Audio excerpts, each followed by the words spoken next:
बंदी छोड़ सतगुरु रामपाल जी महाराज जी की जय हो। परमेश्वर की सभी प्यारी आत्माओं को मुझ पवन दास का सत्साई और आप सभी सत्सेवक भाई बहनों का इस 1 घंटे के 8:30 से 9:30 बजे तक के लाइव संघ का समाधान में दास तहे दिल से शुक्रिया अदा करता है कि आप सभी पुण्यात्माएं जो परम पूज्य सतगुरु रामपाल जी महाराज जी के सेवक हैं, उनके दास हैं, उनके भगत हैं, आप जी के सहयोग से और सतगुरु रामपाल जी महाराज जी के आशीर्वाद से बहुत ही अच्छा रेस्पॉन्स परमेश्वर ने प्रथम एपिसोड का दिलवाया है। ये भी हम निवेदन करते हैं, हम प्रार्थना करते हैं, हम परमेश्वर को दंडवत बारंबार विनती करते हैं कि परमेश्वर हम सभी सत्सेवक भाई बहनों पे और जितनी भी साध संगत है परमेश्वर की, उन सब पे उनकी दया बरकरार रहे, बनी रहे। पुण्यात्माओं, लाइव संघ का समाधान के अंतर्गत परमेश्वर की सैकड़ों और हजारों की संख्या में आत्माओं को भरपूर लाभ मिल रहा है। उन्हें अध्यात्म की उन अनसुनी बातों का मालूम पड़ता है, उन्हें पता चलता है जिन बातों का केवल एक सच्ची साध संगति के तहत ही मालूम पड़ सकता है, अन्यथा बहुत मुश्किल है। तो आज ये हमारा लाइव संघ का समाधान का फेसबुक के ऊपर दूसरा एपिसोड है। तो पुण्यात्माओं, हम शुरुआत करते हैं आज के दूसरे लाइव संघ का समाधान के एपिसोड की। और दास के व्हाट्सएप पे एक भगत भाई का मैसेज आया और भगत भाई ने अपनी शंका जाहिर की कि भगत जी, हमें एक शंका है क्योंकि हम बरवाला कांड 2014 के बाद परम पूज्य सतगुरु रामपाल जी महाराज जी से हम जुड़े हैं। हमें नहीं पता था भगत जी कि जितने भी नामदान केंद्र खोल रखे हैं सतलोक आश्रम मैनेजमेंट हरियाणा ने, वो नामदान केंद्र परम पूज्य सतगुरु रामपाल जी महाराज जी के आशीर्वाद से नहीं खुले हुए हैं। मनमुखी रूप से इन लोगों ने नामदान केंद्र खोल रखे हैं। तो भगत जी, मैं आप जी से जानना चाहता हूं, मेरी शंका है। मैंने बहुत सारे भगत भाइयों से पूछा लेकिन मुझे कोई संतोषजनक उसका जवाब नहीं मिला। दास ने उनसे प्रार्थना की कि भगत जी आप अपना सवाल रखिए। तो भगत जी ने कहा कि मेरा सवाल ये है कि मैं जब भी संध्या आरती करता हूं और संध्या आरती के अंत में जब गुरुदेव भगवान का अंग आता है तो एक जगह जाकर मुझे बड़ी शंका उत्पन्न हो जाती है। मेरा मन भयभीत सा हो जाता है कि मैं इस वाणी को मैं कैसे बोलूं या इस वाणी में मैं क्या बोलूं, या जैसी वाणी लिखी गई है मैं वैसा ही बोलूं। फिर भगत जी ने वाणी का जिक्र किया और कहा कि भगत जी, संध्या आरती के अंत में जो गुरुदेव भगवान का अंग है उसमें 2 चौपाइयां आती हैं। लास्ट की 2 चौपाइयां हैं। तो सेकंड लास्ट की जो चौपाई है उस चौपाई में लिखा है कि तुम्हें कहाँ ढूंढ के लाऊं, मैं तड़प तड़प रह जाऊं, आप गए अमर स्थान, दई छोड़ तड़पती दासी। और उसके उपरांत भगत जी ने बताया कि भगत जी, फिर सबके अंत में जो चौपाई है कि स्वामी राम देवानंद आपकी घनी सतावे वो बाता, तेरा रामपाल अज्ञान किया सतलोक का वासी। तो भगत जी ने कहा कि मैंने जिस महापुरुष से नाम दीक्षा ली है और जब मैंने उस महापुरुष के सत्संगों को गहनता से सुनना शुरू किया तो मेरी अंतरात्मा से एक आवाज आई। मैंने अनुभव किया कि मेरे परम पूज्य सतगुरु रामपाल जी महाराज जी के अलावा इस दुनिया में कोई भी यदि इस दुनिया में कोई ज्ञानी है, कोई महाज्ञानी है, कोई तत्व ज्ञानी है तो सिर्फ और सिर्फ मेरे परम पूज्य सतगुरुदेव जी यानी कि पूर्ण ब्रह्म परमेश्वर सतगुरु रामपाल जी महाराज जी ही हैं। तो भगत जी, संध्या आरती की उस चौपाई में मुझे बड़ी दिक्कत होती है। मैं बड़ी असमंजस की स्थिति में पड़ जाता हूं कि इस वाणी को मैं कैसे बोलूं। तो दास ने कहा कि भगत जी, परमेश्वर की दया से आज रात को 8:30 से 9:30 बजे जब परमेश्वर दास को फेसबुक पर लाइव लेके आएंगे तो आज आप जी की ही शंका का परमेश्वर उनके तत्व ज्ञान आधार से और सह सबूत जो है इस शंका का समाधान परमेश्वर करवाएंगे। तो पुण्यात्माओं, आज की जो शंका है या यूं कह लीजिए कि आज का जो सवाल है भगत समाज का वो यही है कि संध्या आरती के अंत की चौपाई में हम अपने पूज्य गुरुदेव को अज्ञानी कहकर कैसे संबोधित कर सकते हैं। तो इस चीज का क्या रीजन है, इसका क्या भेद है, ये आज परमेश्वर अपने तुच्छ सत्सेवक इस पवन दास पे दया करेंगे और दास सबूत आधारित प्रमाणों के साथ भगत समाज के सामने इसको प्रस्तुत करेगा। उससे पहले दास एक छोटी सी बात आप जी को बता देना चाहता है, क्योंकि इस शंका का समाधान सतलोक आश्रम मैनेजमेंट हरियाणा या किसी भी नामदान संचालक या कोऑर्डिनेटर के पास नहीं है और ना ही हो सकता है।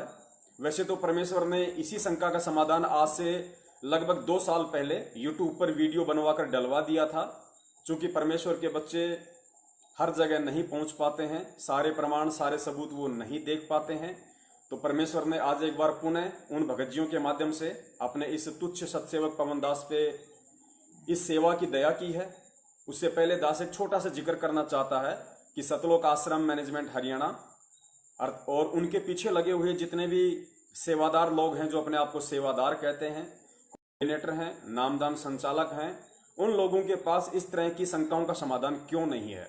इसका रीजन केवल एक ही है, क्योंकि परमेश्वर की वाणी है कि सब सुमरे अपने अनुमाना तो गति लखी न जाई, कहे कबीर कृपया कर जन पर ज्यों की त्यों समझाई। यदि हर मनुष्य इस ज्ञान को अपने स्तर से सोचकर समझकर यदि अनुमान लगाता रहेगा, आइडियाज लगाता रहेगा, तो ये वाणियां कदापि समझ में नहीं आने वाली है। परमेश्वर इन वाणियों को समझने की सद्बुद्धि अपनी उसी आत्मा को बख्शीश करते हैं जो आत्मा सतगुरु को परमात्मा मानती है, उन्हें पूर्ण ब्रह्म परमेश्वर मानती है, उन्हें साक्षात कबीर परमेश्वर जी मानती है। तो सतलोक आश्रम मैनेजमेंट हरियाणा और परम पूज्य सतगुरु रामपाल जी महाराज जी के परिवार वालों ने, उनके भाई बंधुओं ने, काल लोक में जो उनकी पत्नी है, उनके बच्चे हैं, रिश्तेदार हैं, उन लोगों ने कभी भी उनको परमात्मा की दृष्टि से नहीं देखा। केवल उन्होंने संत रामपाल जी महाराज जी को रिश्तों के तराजू में ही आजीवन तोला, और यही वो कारण है कि वो सद्बुद्धि परमेश्वर उनको बख्शिश नहीं कर पाए जो सद्बुद्धि आज तक उनको आ जानी चाहिए थी। रीजन ये था कि सतलोक आश्रम बरवाला में एक दिल्ली से सुरेश दास जी हैं, जो पेशे से एडवोकेट हैं, वो क्रोथा कांड के मुकदमों को फेस कर रहे थे। लेकिन सतलोक आश्रम मैनेजमेंट बरवाला सुरेश दास जी को बहुत ही कम सहयोग करता था, डॉक्यूमेंट्री या फाइनेंशियली या कोई भी रीजन हो, वो उन्होंने ही बताया।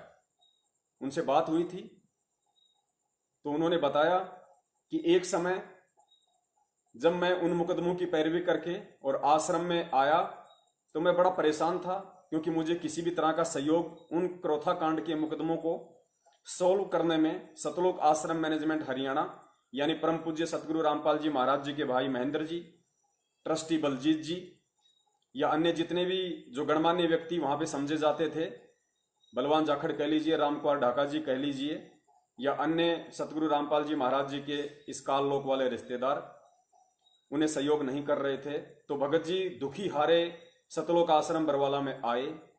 उस समय परम पूज्य सतगुरु रामपाल जी महाराज जी डी गेट के अंदर जो हॉल है बहुत बड़ा सा, वहां पे उन्हीं व्यक्तियों के साथ बैठे हुए थे जिन व्यक्तियों का दास ने अभी अभी जिक्र किया है।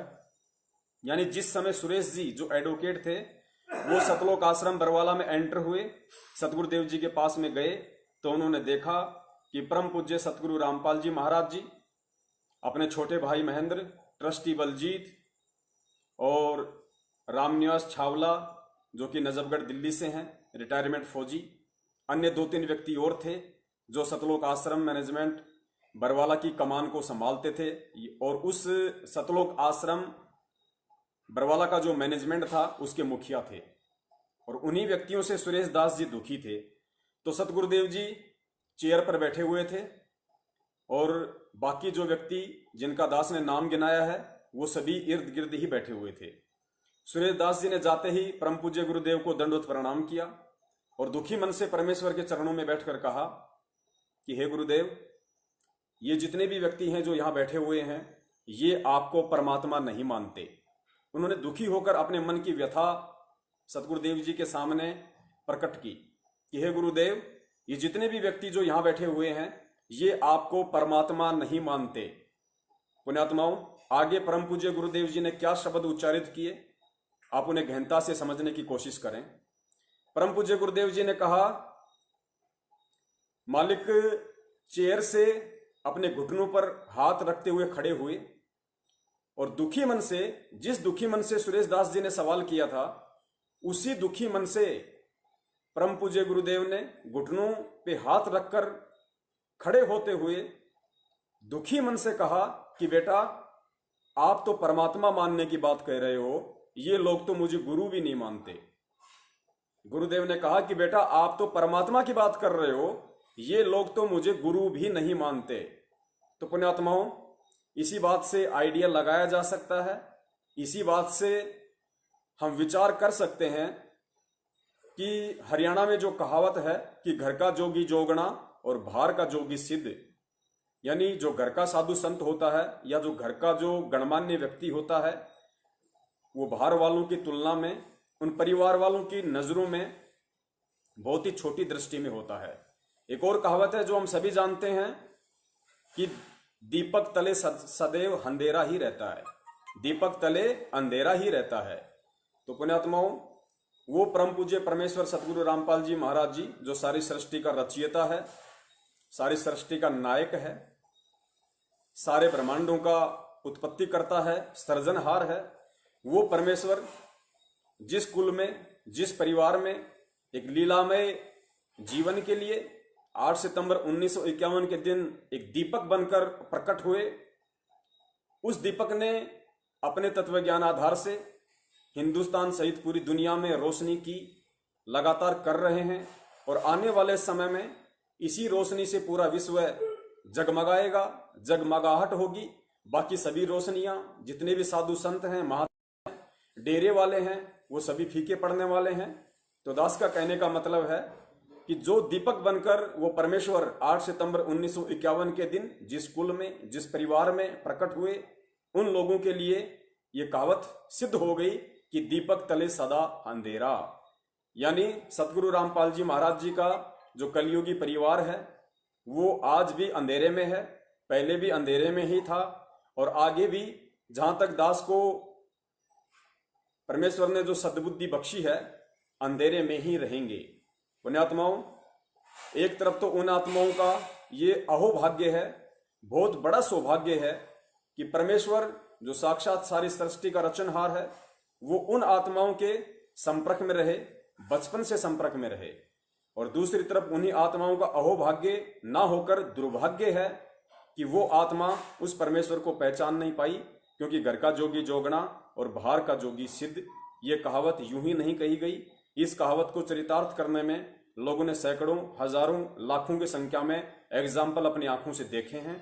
उसके बाद समाज में यह कहावत प्रचलित हुई है कि घर का जोगी जोगना, बाहर का जोगी सिद्ध और दीपक तले सदैव अंधेरा ही रहता है।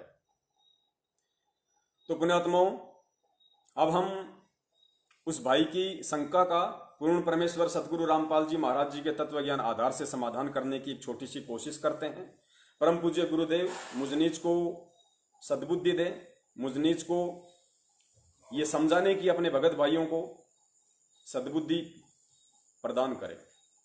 तो पुण्यात्मा, वाणी दास आपको एक बार सुना देता है कि कौन सी वाणी के विषय में भगत जी ने कहा कि जब ये दो वाणियां मेरे कानों में गूंजती हैं तो एक शंका सी उत्पन्न हो जाती है। शंका का मतलब उन्हें समझ में नहीं आता कि इन वाणियों के समय मैं क्या करूं, मुझे क्या बोलना चाहिए या फिर ऐसे ही मुझे बोलना चाहिए।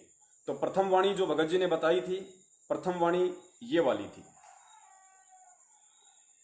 तुम्हें कहाँ ढूंढ कर लाऊं, मैं तड़प तड़प रह जाऊं। तुम्हें कहाँ ढूंढ कर लाऊं, मैं तड़प तड़प रह जाऊं। अब गए अमर अस्थान, अस्थान दई छोड़ तड़पती दासी। आप गए अमर अस्थान, अस्थान दई छोड़ तड़पती दासी। मेरे भगवान, भगवान दियो काट काट की बात। सत साहेब, तो पुण्यात्माओं, पूर्ण परमेश्वर बंदी छोड़ सदगुरु रामपाल जी महाराज जी ने अनेकों युगों में विभिन्न देश काल और परिस्थितियों के अनुसार इस पृथ्वी पे प्रकट होकर अपना ज्ञान प्रचार किया है, अपनी वाणियों का फैलाव किया है। और परमेश्वर कहते हैं कि 33 अरब ज्ञान हम भाक्या, पर मूर्ख जीव को मर्म नहीं ला गया। यानी हमने 33 अरब ज्ञान इस पृथ्वी पे आकर दिया। कोई भाई ये ना समझे कि जब पूर्ण परमेश्वर कबीर साहब जी 650 साल पहले काशी में प्रकट हुए थे, 120 वर्ष तक उन्होंने एक लीला में जीवन जिया था। उन 120 वर्ष के जीवन में ही उन्होंने 33 अरब वाणियां बोली होंगी, बाकी होंगी नहीं।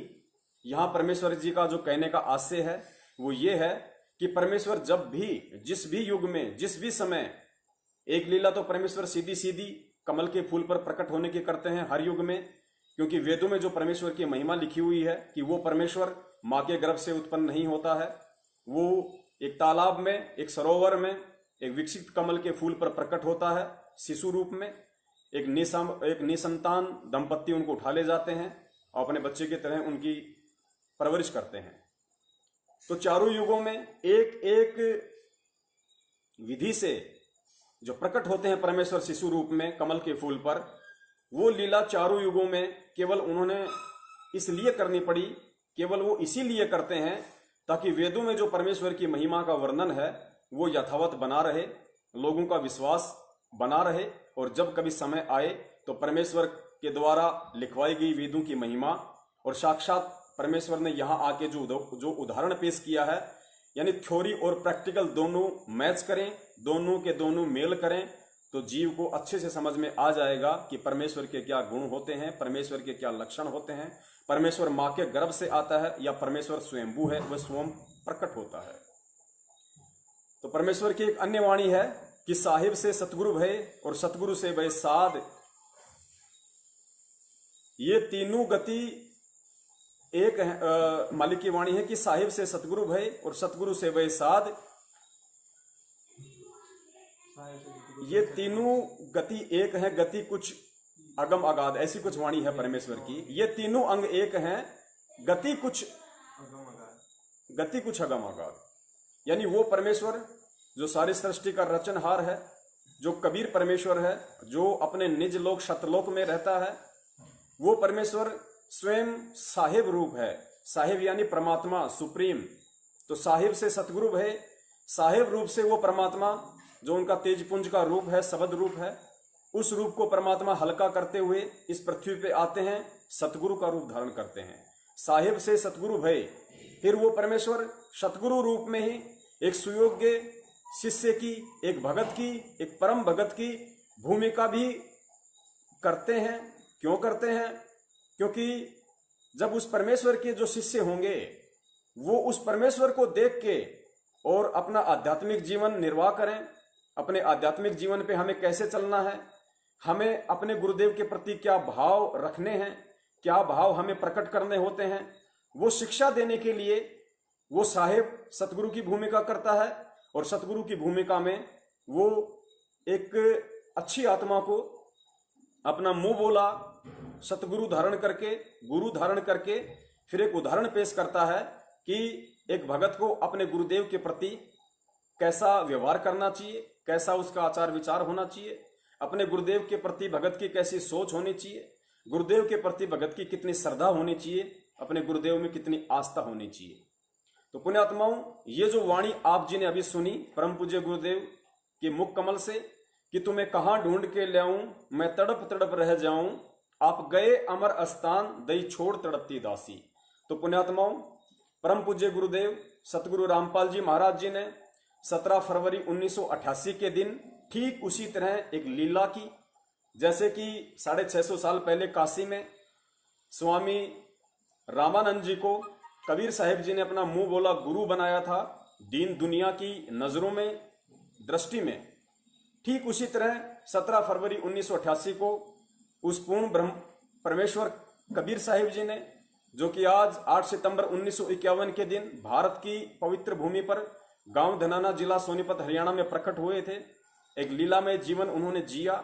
और 17 फरवरी 1988 को आदरणीय गरीबदास जी महाराज जी के 12वें पंथ में प्रवेश करते हुए उन्होंने स्वामी राम देवानंद जी महाराज जी को, जो कि एक बहुत ही अच्छी आत्मा थी, उनको अपना मुंह बोला गुरु धारण किया, क्योंकि परमेश्वर ने एक सतगुरु की भूमिका करके आगे जो पिछली पीढ़ी की आत्माएं हैं उनको मोक्ष प्रदान करवाना था। तो गुरुदेव ने उससे पहले एक शिष्य की भूमिका निभाना भी अति आवश्यक था, तो उन्होंने उस शिष्य की भूमिका निभाई। और उस शिष्य की भूमिका के अंतर्गत जब हमारे दादा गुरुदेव स्वामी राम देवानंद जी महाराज जी का शरीर छूटा और वो सतलोक को प्राप्त हुए, उसके उपरांत ये जो शब्द है, जो अंतिम जो गुरुदेव का अंग है, ये गुरुदेव का अंग केवल परम पूज्य गुरुदेव सतगुरु रामपाल जी महाराज जी ने अपने गुरुदेव यानी हमारे दादा गुरुदेव को समर्पित किया है। स्वयं सतगुरु रामपाल जी महाराज जी ने ही इस शब्द का निर्माण किया है, गुरुदेव के अंग का। तो अपने गुरुदेव की सतलोक प्राप्ति के बाद अपने गुरुदेव के प्रति एक भगत का क्या भाव होना चाहिए, किस तरीके से उसकी रहनी करनी होनी चाहिए, इस बात को, इस चीज को आने वाली जो पीढ़ियां हैं, आने वाला जो भगत समाज है, जो आप और हम हैं, और हजारों साल तक जो आएंगे, उन सब के लिए सतगुरु रामपाल जी महाराज जी ने एक एग्जाम्पल के रूप में पेश किया है, एक उदाहरण के रूप में पेश किया है। और परम पूज्य सतगुरु रामपाल जी महाराज जी उस भगत के रोल में, उस भगत के वेश में अपने गुरुदेव के प्रति, अपने सतगुरुदेव के प्रति ये चौपाई उन्होंने समर्पित की है और कहा है कि तुम्हें कहां ढूंढ के लाऊं, मैं तड़प तड़प रह जाऊं, आप गए अमर स्थान, दई छोड़ तड़पती दासी। कि हे गुरुदेव, आपने अपने इस शिष्य, आपने अपने भगत, आपने अपने दास इस रामपाल दास को अकेला छोड़ दिया है। हे परमात्मा, मुझे आपकी इतनी संगति प्राप्त हुई, मैं इतने समय तक आपकी शरण में रहा, मैंने इतना सब कुछ आप जी की शरण में रह के सीखा। हे परमेश्वर, आप सतलोक को चले गए हैं और आपने अपने इस दास को, आपने अपनी इस आत्मा को इस काल लोक में अकेली ही तड़पने के लिए छोड़ दिया है। यानी गुरुदेव कह रहे हैं कि हे परमेश्वर, हे मेरे गुरुदेव, आपके सतलोक जाने के बाद ये आत्मा बेचैन है, ये आत्मा हमेशा आपके दीदार के लिए, आपके दर्शनों के लिए, आपके उन अनमोल वचनों को याद कर करके ये आत्मा आपके दर्शनों के लिए, आपके प्यार में, आपके वियोग में तड़पती रहती है। तो पुण्यात्माओं, जब ये वाणी संध्या आरती में आती है गुरुदेव भगवान के अंग में, तो दास इस समय बिल्कुल साइलेंट रहता है, दास इस वाणी को नहीं बोलता है। क्यों नहीं बोलता है? आप जी को पहले बता दिया गया है कि ये वाणी हमारे दादा गुरुदेव जी के सतलोक गमन के उपरांत हमारे जो सतगुरुदेव जी हैं, परम पूज्य सतगुरु रामपाल जी महाराज जी, उन्होंने उनके प्रति अपने भाव व्यक्त करते हुए, अपने आप को एक दास साबित करते हुए, अपने आप को एक सुयोग्य भगत सिद्ध करते हुए अपने गुरुदेव के प्रति अपने विचार, अपने आभार, अपनी श्रद्धा, अपने भाव व्यक्त किए हैं। हमें क्यों नहीं बोलनी? हमें इसलिए नहीं बोलनी है क्योंकि हमारे गुरुदेव पूर्ण ब्रह्म परमेश्वर, साक्षात वो कबीर परमात्मा है, साक्षात वो बंदी छोड़ है, और बंदी छोड़ ना कभी जन्मता है, ना कभी वो मरता है। और आज साक्षात वो परमात्मा हमारे सतगुरु के रूप में, हमारे गुरु के रूप में इसी पृथ्वी पे प्रकट है, हमारी नजरों के सामने है, इस धरातल पे वे आज प्रत्यक्ष हैं। तो हम ये नहीं कह सकते कि तुम्हें कहां ढूंढ के लाऊं, मैं तड़प तड़प रह जाऊं, आप गए अमर स्थान, दई छोड़ तड़पती दासी। पुण्यात्माओं, जो गुरु हमें मिला है, जो सतगुरु हमें मिला है, वो अविनाशी है, स्वयंभू है, अजरो अमर है। वो किसी भी देश काल परिस्थिति में ना मरता है, ना जन्म लेता है, उसकी अपनी मौज होती है, वो क्या विधि अपनाए, कौन सी वो लीला करे, क्या लीला वो दिखाए। तो ये वाणी हम यूज यहाँ नहीं कर सकते क्योंकि हमारे गुरुदेव हमारी आंखों के समक्ष हैं, हमारे सामने हैं, और हम तो उनसे बारंबार यही विनती करेंगे, हम उनसे बारंबार यही दंडवत प्रार्थना करेंगे कि हे गुरुदेव, आप जी ने एक सुयोग्य शिष्य की भूमिका करते हुए और अपने गुरुदेव के प्रति जो आभार व्यक्त किया है, हे परमेश्वर, हमें वो मौका ना मिले। हे गुरुदेव, आपके इस शरीर में रहते सहते हम नीचों का शरीर छूट जाए, हम नीचों को सतलोक की प्राप्ति हो जाए। हमें परमात्मा आप जी ऐसा सौभाग्य प्रदान करना, ताकि हमें ये वाणी या फिर इस तरह की कोई भी वाणी बोलने का मौका ही ना मिले। पुण्यात्माओं, इसके बाद में जो दूसरी वाणी है, जो भगत जी ने जिसका जिक्र किया कि भगत जी इसके अलावा जो दूसरी वाणी है, उस वाणी को बोलते समय मैं बिल्कुल चुप हो जाता हूं, मुझे समझ में नहीं आता कि मैं क्या करूं। वाणी आप जी को एक बार सुना देते हैं। स्वामी राम देवानंद दाता, आपकी गणी सताव वो बाता। स्वामी राम देवानंद दाता, आपकी गणी सताव वो बाता। तेरा राम पाल अज्ञान किया सतलोक का वासी। तेरा राम पाल अज्ञान किया सतलोक का वासी। मेरे गुरुदेव भगवान भगवान दियो काट काट की पास। सत्साई पुण्यात्माओं, दूसरी चौपाई ये थी जो अभी आप जी ने सुनी कि स्वामी राम देवानंद जी दाता, आपकी घनी सतावे वो बाता। तेरा राम पाल अज्ञान किया सतलोक का वासी। पुण्यात्माओं, इस वाणी के सरलार्थ से पहले दास आप जी को एक छोटा सा परम पूज्य गुरुदेव का वीडियो सुनाएगा 40 सेकंड का, जिसमें यह साबित होता है कि परम पूज्य गुरुदेव जो साहिब हैं, साहिब से जो एक सतगुरु की भूमिका करते हैं, जो आज हमारे सतगुरु बनकर वो भूमिका निभा रहे हैं। उसके बाद वो एक शिष्य की भूमिका करते हैं, जो कि 17 फरवरी 1988 को दादा गुरुदेव जी के शरण में आकर उन्होंने निभाई, दुनिया को दिखाई। तो वो गुरुदेव, वो परमात्मा एक सुयोग्य भगत की भी भूमिका निभाता है। ये वीडियो आप जी सुनिए स्वयं परम पूज्य गुरुदेव सतगुरु रामपाल जी महाराज जी के मुख कमल से। अब वो परमात्मा है जिसने आकर खुद यहाँ पर सत्संग किया और सच्चा ज्ञान दिया।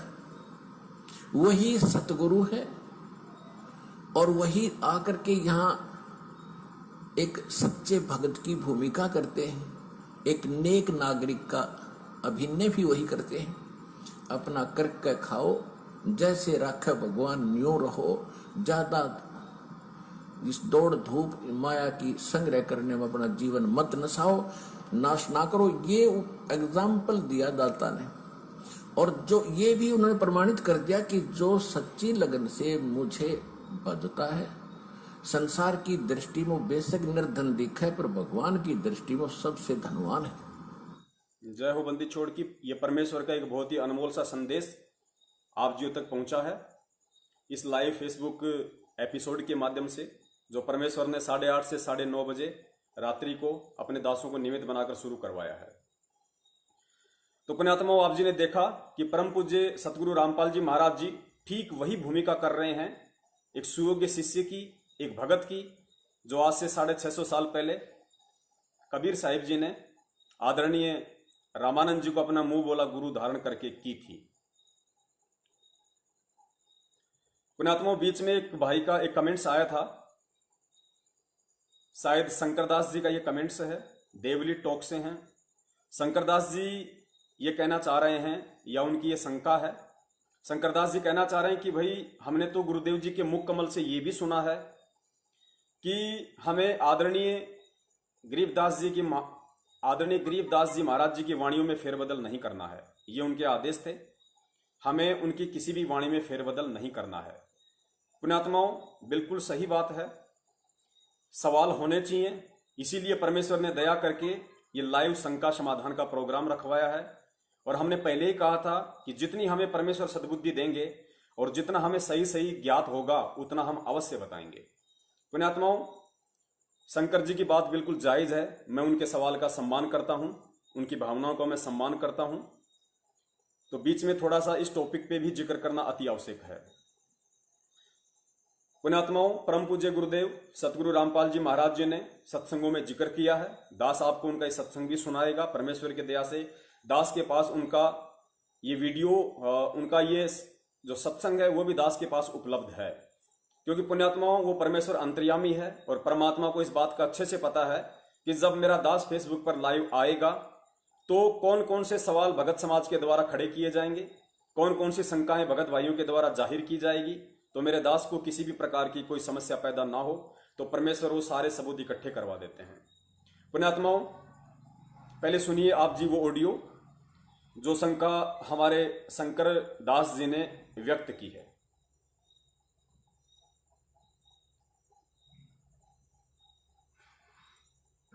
और फिर गरीबदास नाम से 12वां पंथा होगा, ये मेरे नाम से।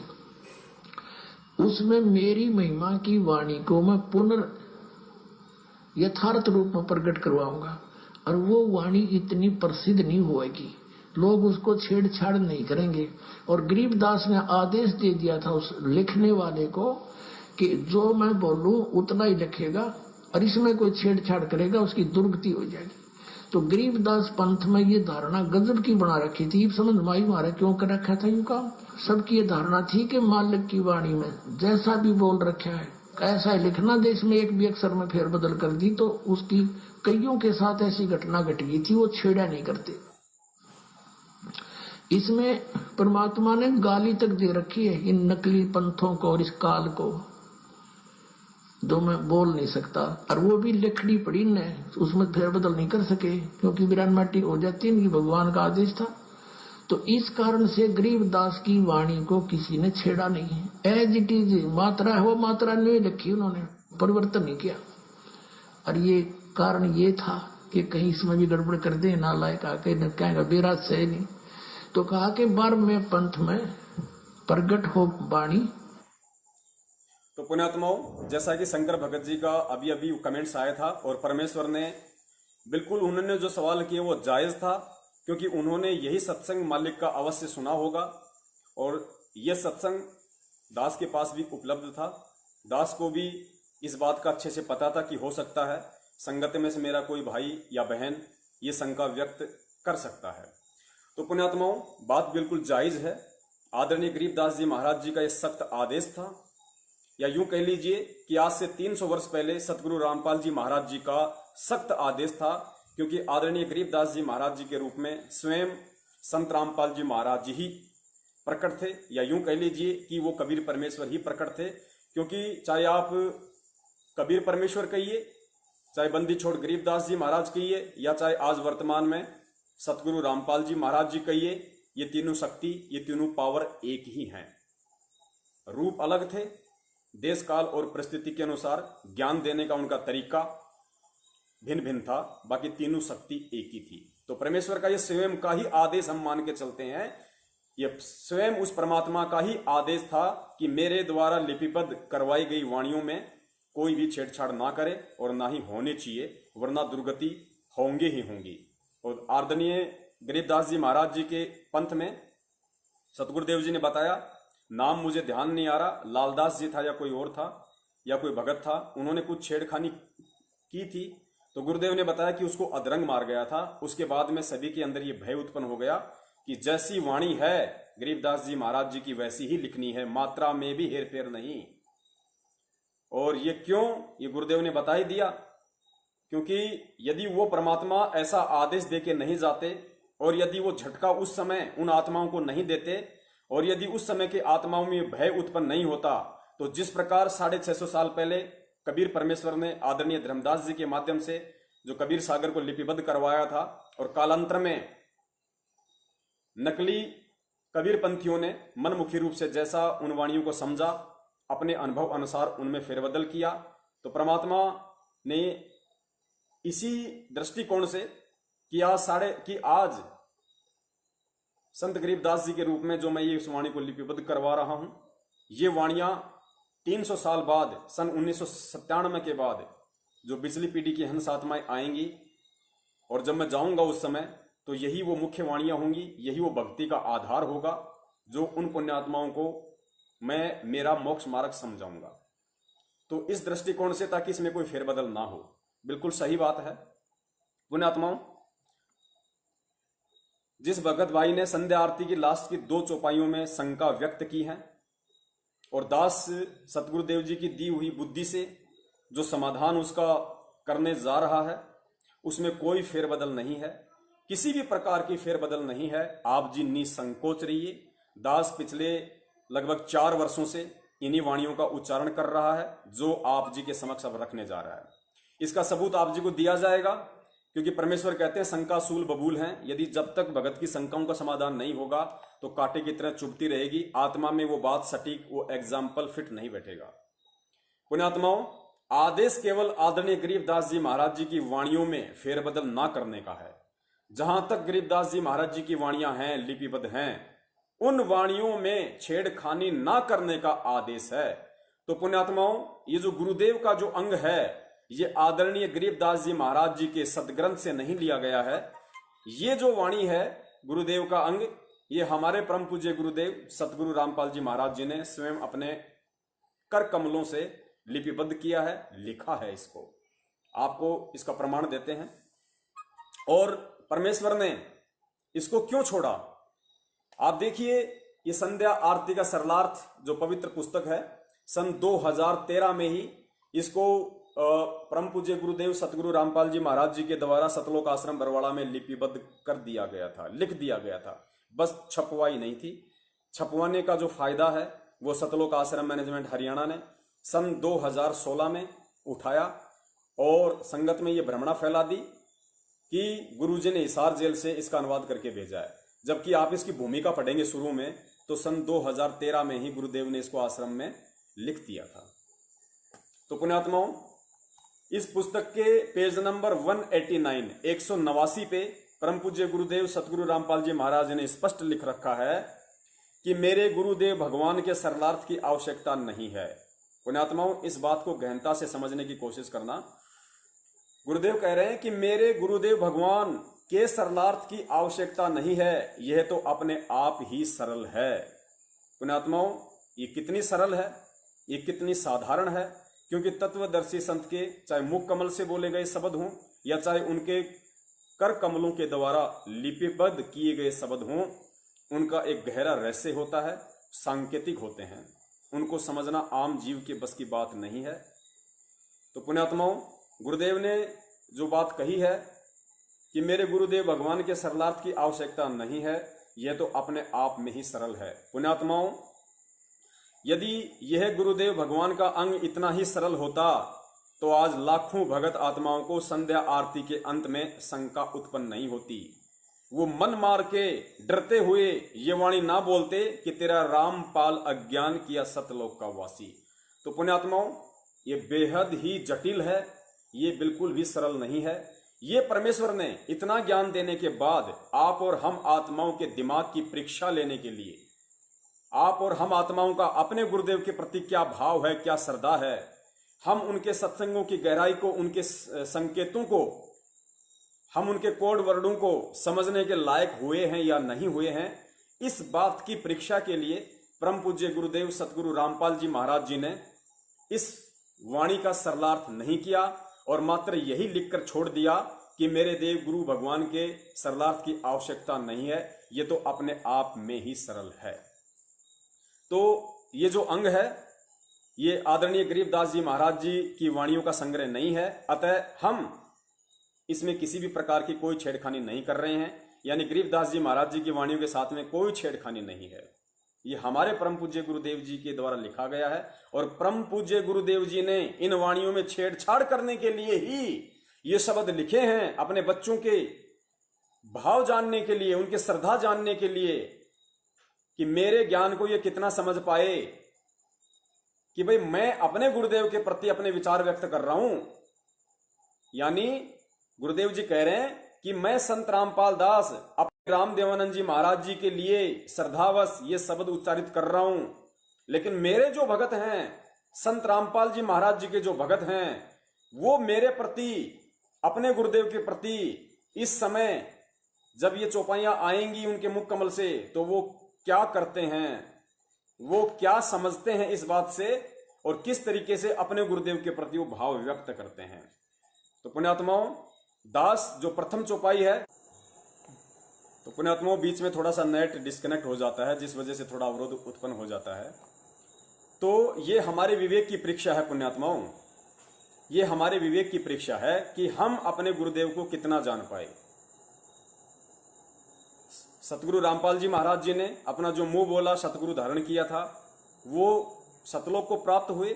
तो उनके वियोग में एक संदेशा देने के लिए भगत समाज को और अपने गुरुदेव जी के प्रति क्या भाव होने चाहिए, क्या श्रद्धा होनी चाहिए, उस बात को जग जाहिर करते हुए, उस बात को प्रदर्शित करते हुए आप और हम आत्माओं के लिए ये सतगुरुदेव जी की तरफ से आदेश है, ये निर्देश है कि तुमने क्या करना है।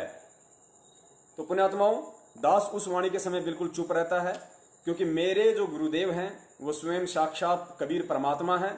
वो आज इस पृथ्वी पे प्रकट हैं। उनकी मर्जी, वो 1 सेकंड में सतलोक चले जाते हैं, 1 सेकंड में वहां से वापस भी आ जाते हैं, अन्य लोकों में भी चले जाते हैं। उनकी मौज, उनकी मर्जी। वो राजा हैं, वो शहंशाह हैं, वो जगत गुरु हैं, वो तत्वदर्शी हैं, वो सारे ब्रह्मांडों के पिता हैं, मालिक हैं। उनकी मर्जी पुण्यात्माओं। तो किसी भी देश काल परिस्थिति में वो मरते नहीं हैं, वो जन्मते नहीं हैं। तो इस वाणी का यूज इस कलयुग की बिचली पीढ़ी वाले हम जीव आत्माएं यदि करती हैं तो ये हमारी अज्ञानता का प्रमाण होंगी।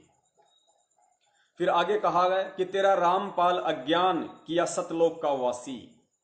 पुण्यात्माओं, दास इस वाणी में जो बोलता है, लास्ट की वाणी में जो गुरुदेव अपने गुरुदेव के लिए बोल रहे हैं कि स्वामी राम देवानंद जी दाता आपकी घनी सतावे वो बातां, आपका रामपाल अज्ञान, अपने गुरुदेव को कह रहे हैं कि आपका ये तुच्छ रामपाल दास तो अज्ञानी है।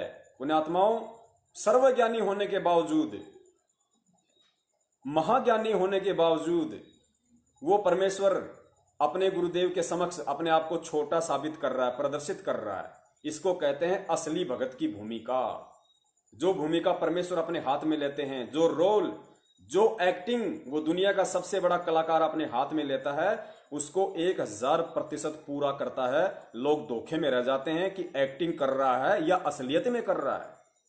पुण्यात्माओं, एक फिल्म बनाने के लिए एक प्रोड्यूसर एक एक्टर को एक नकली रोल 2 करोड़ रुपए में उसको खरीदता है, और उस 1 करोड़ 2 करोड़ रुपए के लिए वो एक्टर अपनी पूरी जान झोंक देता है कि ये 3 घंटे की फिल्म कहीं बर्बाद ना हो जाए, कहीं ये मार्केट में पिट ना जाए। तो पुण्यात्माओं, विश्व की सबसे बड़ी जो आध्यात्मिक फिल्म है वो परम पूज्य सतगुरु रामपाल जी महाराज जी, इस सदी के जो महान नायक हैं, वो आए हुए हैं, प्रकट हैं ये फिल्म बनाने के लिए। वो भगत का रोल भी कर रहे हैं। तो पुण्यात्माओं, सारे रोल वो परमेश्वर स्वयं ही करता है। बीच में थोड़ा नेट फिर से डिस्कनेक्ट हो गया था, जिस वजह से दास थोड़ा सा डिस्टर्ब हो गया। तो पुण्यात्माओं, दास एक बार अपना नेट चालू कर लेता है। अभी तो दूसरे भगत जी का था, चलने दो भाई। तो पुण्यात्माओं, दास इस वाणी में जो शब्द उच्चारित करता है परमेश्वर के द्वारा दी गई सद्बुद्धि से, ज्ञान आधार से, वो ये उच्चारित करता है कि सतगुरु रामपाल जी दाता। कुछ भी बोल सकते हैं, परमेश्वर को हम किसी भी उच्चतम शब्द से अलंकृत कर सकते हैं।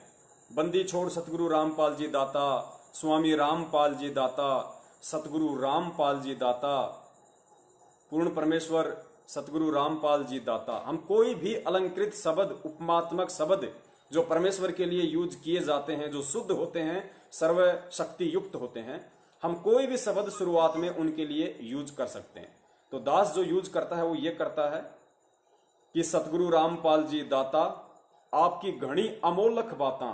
दास ये नहीं कहता कि आपकी घनी सताव है वो बातां, क्योंकि हमारे परमेश्वर साक्षात पृथ्वी पे प्रकट हैं। अनमोल ज्ञान उन्होंने हमें दे दिया, सताने का कोई जिक्र ही पैदा नहीं होता। हमें तो खुशी होनी चाहिए, जो आदरणीय गरीबदास जी महाराज जी ने कहा था, खुशी जाहिर करते हुए कि हम सूते चादर ताण, हमें कोई टेंशन नहीं, कोई फिक्र नहीं, हमें सच्चा भगवान मिल गया, सच्चा सतगुरु मिल गया, उस सतगुरु के रूप में सच्चा भगवान मिल गया। तो खुशी जाहिर करते हुए हमें यह कहना है कि सतगुरु रामपाल जी दाता आपकी घनी अमोलक बातां, अमोलक, ये परमात्मा आपकी इन वाणियों का कोई मोल नहीं है, इनका कोई मूल्य नहीं लगाया जा सकता। ये अनमोल वाणियां अमोलक हैं। सतगुरु रामपाल जी दाता, आपकी घनी अमोलक बातां, आपका पवन दास अज्ञान, करना सतलोक का वासी।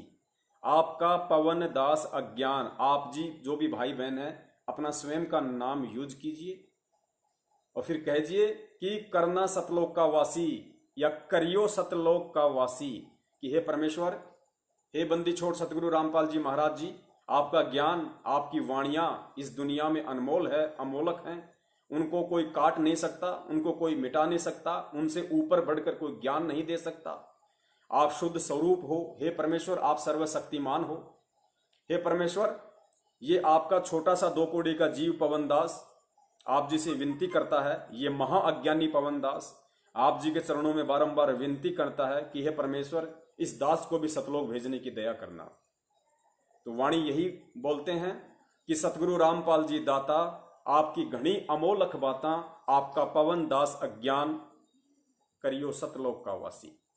तो पुण्यात्माओं, इस तरह फिर ये वाणी संपूर्ण हो जाती है और अपने सतगुरुदेव जी के प्रति हमने हृदय से जो भाव प्रकट करने थे वो प्रकट हो जाते हैं और इसी से परमेश्वर प्रसन्न होंगे, इसी से परमेश्वर खुश होंगे। और यही वो कारण था जिस परमेश्वर ने शुरुआत से लेके इस पुस्तक में नित्य नियम का पूरा अनुवाद किया। कहीं भी ये नहीं कहा कि इस अंग के अनुवाद की कोई आवश्यकता नहीं है। फिर असुर निकंदन रमैणी संपूर्ण अनुवाद किया, कहीं भी ये नहीं कहा कि इसका अनुवाद करने की आवश्यकता नहीं।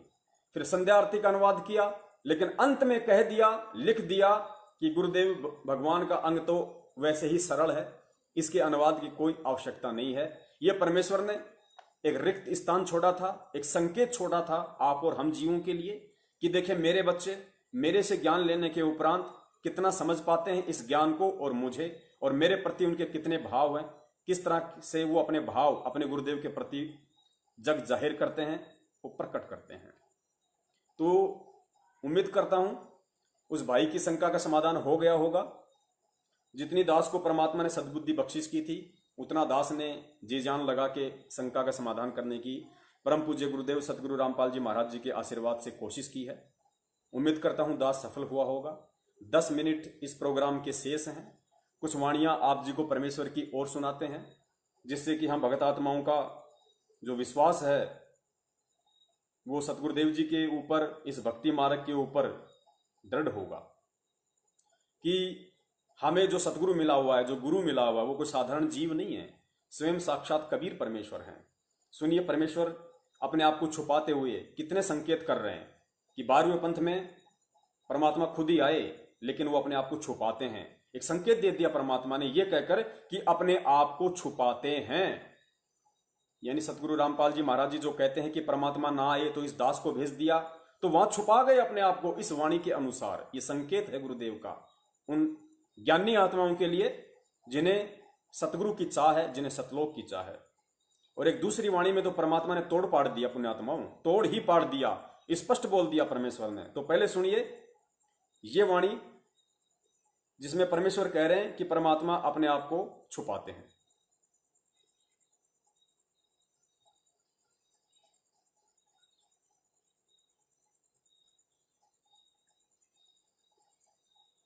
बोलो सतगुरुदेव की जय हो।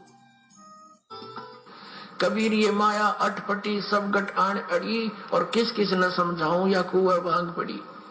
तो यहाँ हम सभी एक का कुएं का भांग पिए फिर रहे। वो परमात्मा आता है, हम उसका भी जूते मारते हैं, उसको बुरा कहते हैं, एक नकलियों का स्वीकार करें बैठे हैं तो आसपास भी नहीं भगवान कहिए। अब कहने का दास का तात्पर्य है कि इस दास के स्थान पर ये सोच लो परमात्मा बैठे हैं, और फिर हम कैसे व्यवहार करेंगे उस एक का कुएं का भांग।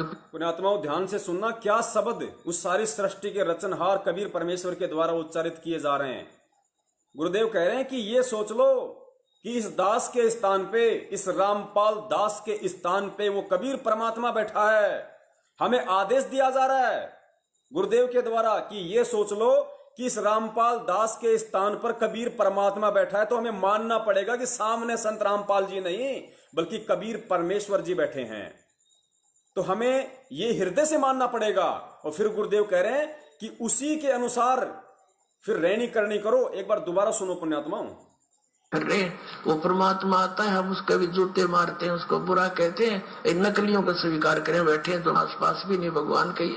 अब कहने का दास का तात्पर्य है कि इस दास के स्थान पर ये सोच लो परमात्मा बैठे हैं, और फिर हम कैसे व्यवहार करेंगे उस भगवान से जिसके लिए हम तड़प रहे हैं। ऋषियों ने शरीर गाल दिए।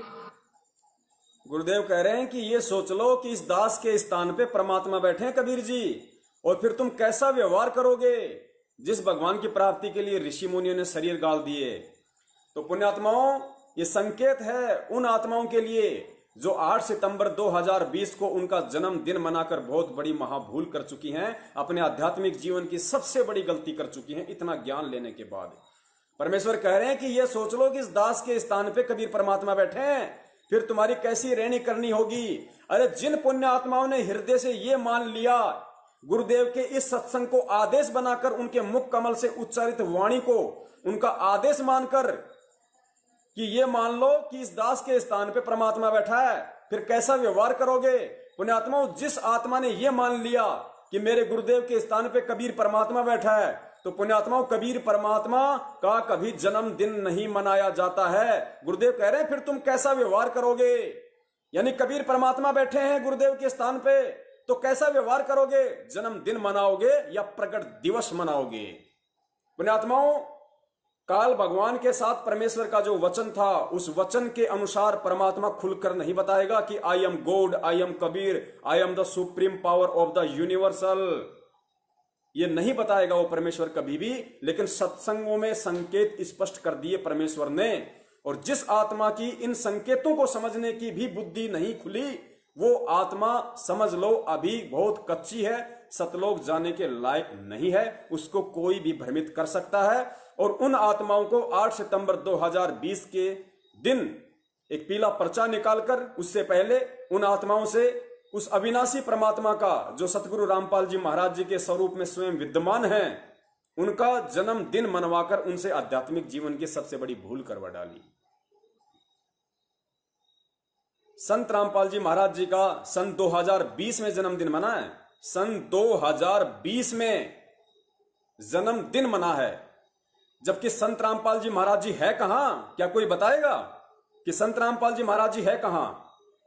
कहां है संत रामपाल जी महाराज, और आपने किनका जन्मदिन मनाया है? अगर संत रामपाल जी महाराज जी होते और यदि आप उनका जन्मदिन मनाते, तो इस दास को कोई ऑब्जेक्शन नहीं होता, कोई पीड़ा नहीं होती, कोई दुख दर्द नहीं होता कि मेरे भाइयों को किस तरह काल भगवान सूक्ष्म चाल के माध्यम से ठग रहा है। संत रामपाल जी महाराज कहां हैं? सुनिए कबीर परमेश्वर जी के मुख कमल से।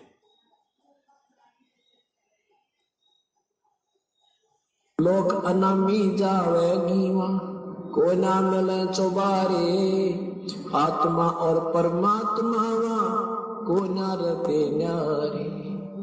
लोक अनामी जावेगी वहां, कोई ना मिले चौबारे, आत्मा और परमात्मा वहां नहीं रहते न्यारे। अब सुनना कि संत रामपाल जी महाराज जी कहां बैठे हैं, कहां है संत रामपाल जी महाराज जी, और आप लोगों ने किनका जन्मदिन मनाया है 2020 में, किनका जन्मदिन मनाकर मां भूल की है। परमेश्वर कह रहे लोक अनामी जावेगी वहां कोन्या मिले चौबारे, आत्मा और परमात्मा वहां कोन्या रहते न्यारे। अब संत रामपाल जी महाराज जी कहां बैठे हैं, अब सुनिएगा। रामपाल प्रीतम प्यारे की आत्मा वह पूर्ण आनंद लेरी, साच कहूं ना झूठ रती भर, बात मान ले मेरी।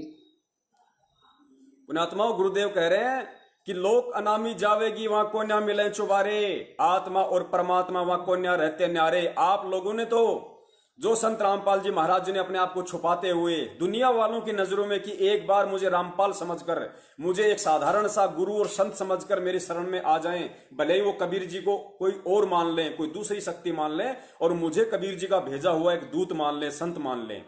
इस दृष्टिकोण से पेज नंबर 538 गहरी नजर गीता में जो परमेश्वर ने लिखा है कि मुझ रामपाल दास को दिन के 10 बजे कबीर परमात्मा आकर मिले, ये केवल दुनिया वालों की नजरों के लिए परमेश्वर ने लिखा। पुण्यात्माओं, इस ज्ञान क्षेत्र में आ जाने के बाद, उनसे ज्ञान लेने के बाद हमें ये चीजें समझ में आ जानी चाहिए। उन आत्माओं को तो नहीं समझ में आएंगी।